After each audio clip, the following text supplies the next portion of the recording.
আসসালামু আলাইকুম প্রিয় ভিউয়ার্স, আশা করি আল্লাহর রহমতে যে যেখানে আছেন ভালো আছেন, সুস্থ আছেন। সবার সুস্থতা কামনা করে আরও একটি ভিডিও নিয়ে আসছি। বিবাহ বন্ধ করা থাকলে তা থেকে মুক্তি। অনেক মেয়েরা, অনেক বোনেরা আছেন, ভাইরা আছেন, কোনো রকমই বিবাহ হচ্ছে না, সম্বন্ধ আসছে কিন্তু বিবাহ হচ্ছে না। এরকম যদি হয়ে থাকে তাহলে এই প্রক্রিয়ার মাধ্যমে আপনার খুব দ্রুত 3 দিনের মধ্যে আপনার বিবাহ হয়ে যাবে ইনশাআল্লাহ, তাতে কোনো সন্দেহ রাখবেন না। এটি পরীক্ষিত, এটি আমি অনেককেই দিয়েছি, ইনশাআল্লাহ তাদের বিবাহ হয়ে গেছে। আপনারাও করেন ইনশাআল্লাহ, আপনারা এই কষ্ট থেকে পরিত্রাণ পাবেন। অনেক বোনেরা আছেন, অনেকে খুবই কষ্টে আছেন, যাদের 2-3টা মেয়ে বড় হয়ে গেছে কিন্তু বিবাহ সম্বন্ধ আসছে, সম্বন্ধ হচ্ছে না। অনেকেই দুষ্ট লোক আছে, দুষ্টতান্ত্রিকরা আছে, যারা বিবাহ বন্ধ করে রাখে, যা মুক্তি পাওয়া খুবই কঠিন। আর আমার এই কিতাবের যতগুলো জিনিস আছে ইনশাআল্লাহ এটি খুবই পাওয়ারফুল এবং সবই পরীক্ষিত। অনেকে বলে কিতাবের মন্ত্র ছাড়া ইউটিউবে এটি কোনো কাজ করে না, এটি হয় না। আমি নিজে হাতে লিখি না বা নিজে হাতে আমি মন্ত্র ছাপাতেও পারি না, আর আমি বানাইয়া মনে করেন মন্ত্র দিতেও পারি না, মানুষকে ধোঁকা দিতে পারি না। নিঃস্বার্থে কোনো কিছুই করি না ইনশাআল্লাহ। আপনাদের উপকারের স্বার্থে একটাই, আপনারা যাতে কোনো কিছু করতে পারবেন, যার কাজ সে করতে পারে, এটাই। এতে কোনো তান্ত্রিক প্রয়োজন হবে না, যার কাজ সে করতে পারবে। তবে রোগী মানে যার কাজ করবে, যে লোক করবে, সে অবশ্যই, যে কবিরাজ করুক, যেই এই কাজটি করে সে সাদা কাপড় পরিধান করে করবে। কাজটি করতে হবে বৃহস্পতিবার নিশিরাতে, ধূপকাঠি মোমবাতি জ্বালিয়ে এই কাজ করবেন। নিয়মটা শুনেন। বিবাহ বন্ধন করা থাকলে তা থেকে মুক্তি পেতে গেলে আপনার এই কার্য যদি করতে পারেন ইনশাআল্লাহ 3 দিন কি 7 দিনের ভিতর বিবাহ হয়ে যাবে। নিয়মটা ভালো করে শুনেন, আর অবশ্যই ভিডিওগুলো শেষ পর্যন্ত দেখবেন দয়া করে, তাহলেই অনেক কিছু বুঝতে পারবেন। নিয়ম হলো, শ্মশান থেকে নিশিরাতে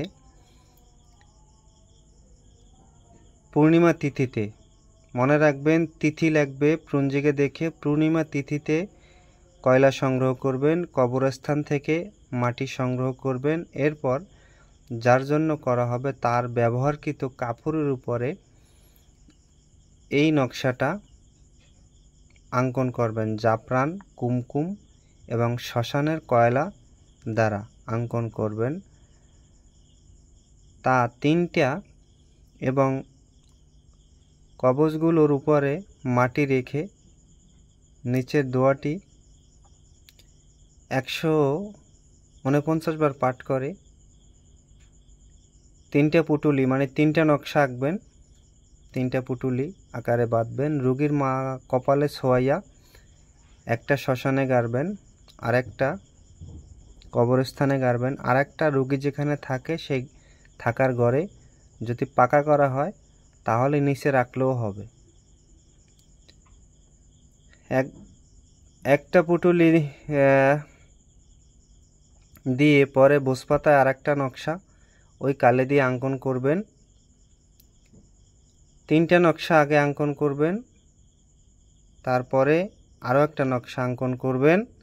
সেই নকশাটা ওই কালি দিয়েই, যদি ছেলে হন ডান হাতে আর মেয়ে হলে বাম হাতে ব্যবহার করবেন। 3 দিন কি 7 দিনে বিবাহ হয়ে যাবে।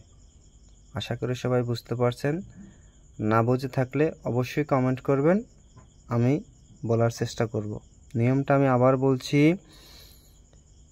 শ্মশান থেকে নিশিরাতে পূর্ণিমা তিথিতে কয়লা সংগ্রহ করবে, কবরস্থান থেকে মাটি সংগ্রহ করবে। তারপর যার জন্য করা হবে তার ব্যবহারকৃত কাপড়ের উপরে কয়লা, জাফরান, কালি, কর্পূরের সাথে মিশিয়ে এই নকশাটা 3টা নকশা অঙ্কন করবে। তারপর কবচগুলো এই প্রক্রিয়া করার আগে সামনে রেখে আর অবশ্যই পূর্ব দিকে মুখ করে বসলে হবে। 3টে নকশা আঁকবে মাটিটা সামনে রেখে। তারপরে 3টে নকশা আঁকার পরে পুটুলি আকারে মাটি সহ বেঁধে একটি নকশা শ্মশানে গাড়বে, একটি কবরস্থানে গাড়বে, আর একটি সেই রোগী যার বিবাহ হচ্ছে না তার থাকার ঘরে গাড়বে। যদি মাটির ঘর হয় তাহলে গাড়বে, আর পাকা ঘর হলে এক জায়গা ঝুলিয়ে রাখবে। আরেকটা পুঁতি দিবে, পরে বসপাতার উপরে সেই কালি দিয়ে আরেকটা নকশা অঙ্কন করে ছেলে হলে ডান হাতে, মেয়ে হলে বাম হাতে ব্যবহার করবে। 3 দিনের ভিতরে ইনশাল্লাহ বিবাহ হয়ে যাবে। কাজটি করতে হবে বৃহস্পতিবার দিন নিশিরাতে। কবিরাজ যদি হয়ে থাকে সাদা কাপড় পরিধান করে তারপরে এই কার্য করবেন। ভালো থাকবেন। আসসালামু আলাইকুম।